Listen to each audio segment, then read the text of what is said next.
What's wrong with you people? Welcome to Not Another Baptist Podcast. My name is Matt Hensley, the pastor of Plymouth Park Baptist Church, and I am joined by the not silver boot wearing Dr. Kyle, non-alcoholic beerman.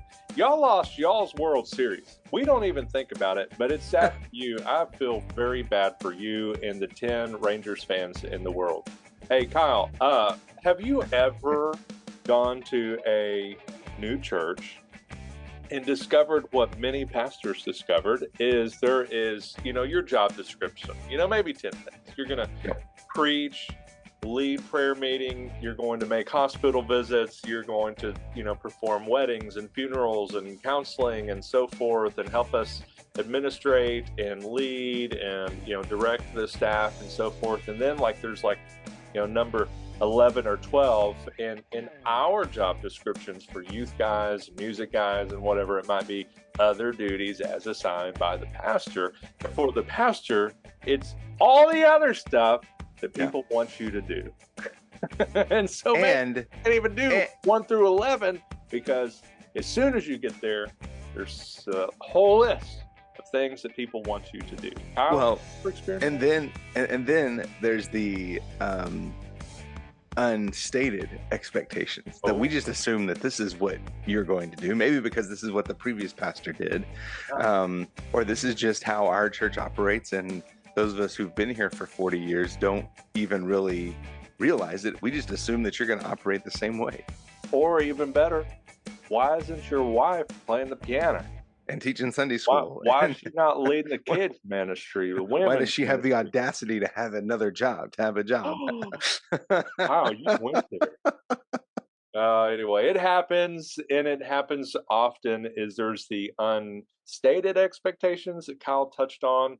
There's also the stated things. And Luke Holmes, friend of the pod and friends of ours, recently wrote for Lifeway Research an article on church revitalization triage. This was not really something that was really in my toolbox or that I ever really thought of. It's something that I probably did in terms of I'm a kind of priority guy, but I never really thought through it in the triage sense. And he said, what's the first step to save a declining church? It's often going to be triage, just thinking through what is facing the church, what are the different things that you need to address and so forth, and deciding what do I need to do now, what do I need to do next, maybe what do I not need to do, because the literal first thing that came to Luke's ears was, hey, can you fire the janitor for us? Apparently this was something that they needed to do for a minute and wouldn't do, and they thought, we'll just let the new guy do it. And oh gosh, so that was his. Mine, I guess we've touched on before, was when I came. I didn't really have that type of an issue. I did run into that whole unstated expectation of very political worship services at my previous church, and when hey, we would have the Star Spangled Banner, we'd have the pledges, we'd have all of that kind of stuff. Nobody told me that, and so we didn't do any of that, and I got in a little bit of trouble, but. Luke kind of breaks this thing up because the pastor's not just a listener, he's still a leader, he says. And so how do we decide what do you need to do first? This is where strategic planning comes in. This is where thinking through all of those kinds of organizational health and maybe the your bylaws and how are the people doing? Is there some division amongst your church? Is the building falling down? There's a number of things that you have to address, and thinking through it through the lens of revitalization triage might be helpful. Kyle, in the article, he breaks it up through the categories of head, heart, hands, feet, and vision. So Kyle, walk us through kind of just kind of surface level, the head, the heart, the hands, the feet, the vision. What are the categories? So the head, or the brain of the church, as he says, is the bylaws and the policies. All right. So you can get ahead of this if hey, if you if you're able to look at the bylaws and the Constitution before you accept a position, that's great. If not, you should do that like the Sunday that you're in view of a call and you accept, you should walk out of there with the Constitution and bylaws so that you can take the next, 2, 4, 6, however many weeks it's going to take you before you land in this new church, um, to get to know the organizational structure. Now, that's important, but it might not be how the church operates, even if it's on paper, right? So you need to know how it's organized on paper. The heart, most churches, I'm going to say, have a good spirit or attitude among their people. Not all, but most of them. I mean, they want to love each other. They want to love Christ. They want to love their community. Hands are how the church does ministry. Um, and the programs, the events, the outreach opportunities they have to the community, and then the feet are tied into that, how the church shares the gospel with the community. And so all of those are a part of getting to know this church and understanding. Oh, and then I'm sorry, then I left out vision. A vision of a church is what gives it purpose and direction. Why do we exist? Yeah. What do we hope to accomplish? A visionless church, Luke says, has no real reason for gathering besides habit and custom. And it may well be, if you're going into a church that is in need of revitalization, maybe they haven't had a vision, a compelling vision for ministry in a long time, and they are just existing, right? They're existing from Sunday to Sunday.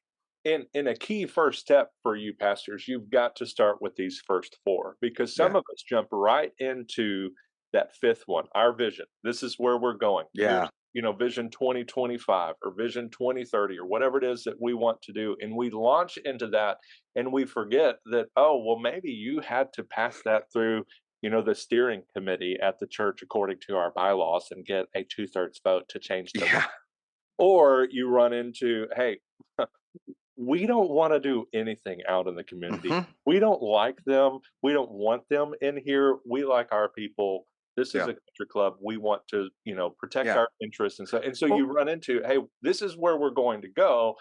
Oh, by the way, you need to think through the heart. or on a less, I don't know what the word is, sinister, on a less sinister level of, we really don't want to reach the community. Oftentimes, I would say more common, what the attitude that you'll encounter is, we want to reach the community, but we don't want to change. Yeah. We want them to come in, and we want them to plug into our programs as they exist right now. We don't want to do anything new. We don't want to subtract anything. Like, we just want the community to show up and plug in to the events that we have going on right now. Look like us, act like us, talk like us, Yes. do like us, all of Yeah. that. Sing our songs. Yeah. Yeah. We don't want to change. We just want them to show up. And then on the flip side, of course, some pastors want to come in and change everything on day Yes. one, and they run into these kinds of issues. And so that is where this triage that Luke offers really comes into play. And so he says that our responsibility is to assess the church's needs. As we think through the head, the heart, the hands, the feet, the eyes, all of Yeah. it, or the vision, and so forth, we need to assess where the church is and then begin to prioritize based on where we need to go. And because you might come to a church that they've been led well for years and years and years, and are got a number of systems in place, and everything is doing well. And maybe you realize that there's some small tweaks that you can make, and you can kind of push them forward into the right direction and so forth. But you have to start thinking through, what are my priorities that I have to get right and to really start working through. And so he talks about this church revitalization triage as a tool to help pastors ultimately use their leadership and figure out where they need to focus their time, attention, and energy. Maybe day one, it's not to get rid of the quilting club. Yeah. Maybe day one, it's you don't even get background checks for your volunteers in the kids ministry. Maybe that's step one. Yeah. Yeah. Maybe your church doesn't even have a sign on the road, and we would kind of like for our people Yeah. to know where it is. That's a Or critical. a website or a Facebook page or anything, right? That allows people to see it. Yeah. So, Kyle, what would you say in those, if you had to rank the head, the heart, the hands, the feet, the vision, how would you rank them? I know that's not really his triage approach, but how would you rank? Sure. Um, man, I mean, obviously, I would start with the heart, right? If your church has a good heart, if they really truly, want to love God, love people, reach their community, see people come to know Christ Jesus with the gospel, then then you can go from there, right? Now, still, that doesn't give you permission just to put the pedal down and or bring in the wrecking ball and just destroy everything that they've built. But you can work with that, right? If they don't have a heart for that, that's still where you start, right? You begin to, as Mark Clifton says, warm their hearts to the gospel. Um, Preach the gospel. And this may take, I mean, in all honesty, this may take a year, two more to really warm their hearts to the gospel. Because as you begin to preach the gospel in a way maybe they haven't heard it before, one of two things is going to happen. Either folks will repent and will either get saved or come back to Christ, or they're going to get sick of it and get mad and leave because they don't want it. As Luke concludes, maybe the janitor needs to go. Maybe they do. Maybe. But it's a safe bet that that's not the most pressing need in your church. Yeah. Unless they're like siphoning money out or trying to burn it down on the weekends. Like they probably, you can Sure. do the slow burn for that one. But he does say the pastors need to slow down, observe, just get the lay of the land for a while and make decisions on the most pressing needs and matters facing that church that will help it get back to health. Little wins, big wins, and everything in between. In church revitalization, triage is going to help pastors think through those things in a logical manner and give you kind of a checklist in a sense of some things I need to work through over the course of years, not necessarily weeks, over the course of maybe even a decade. This is where we need to be then. So let's start thinking through how we get there. And a good way to do that is prioritize things based on that church revitalization triage. And so he says, working this way allows a pastor to stay focused on the issue that matters the most in every church. And that is this, the spread of the gospel from its neighbors to the nations. And that'll preach. And Kyle, why don't you send us out with your final thoughts? Yeah. Again, Pastor, man, when you come in, your first year, maybe more, is going to be spent getting to know the people, right? And as we've said here, unless there is just some like emergency, don't come in and just start changing things. You will blow up your ministry in a hurry. So don't just love your people, get to know them, and that will pay dividends later on down the road. Thanks for listening, Matt. We didn't talk about this. You have a cool trip coming up this weekend, don't you? I do. I am leaving as this is live at 5 a.m. to go to Boston. Think I'll go to Boston. Massachusetts. I forgot for a second. I couldn't remember where it was. All those states run together. Cool. And like the time it would take you to go from Fort Worth to Dallas, you can pretty much go from Boston to Maine. But anyway, I'm going there with some members of our church, and we're going to watch the Astros play in Fenway Park. And so we were talking about this before the show. This is going to be my first taste of an away game. I've never really experienced that in Globe Life Field. And so, I love you, Kyle, but we still outnumber you. Until next time, may your coffee be as black as night and as bold as Kyle's bald head. Take care. Sweet Caroline. Bye. What's wrong with you people?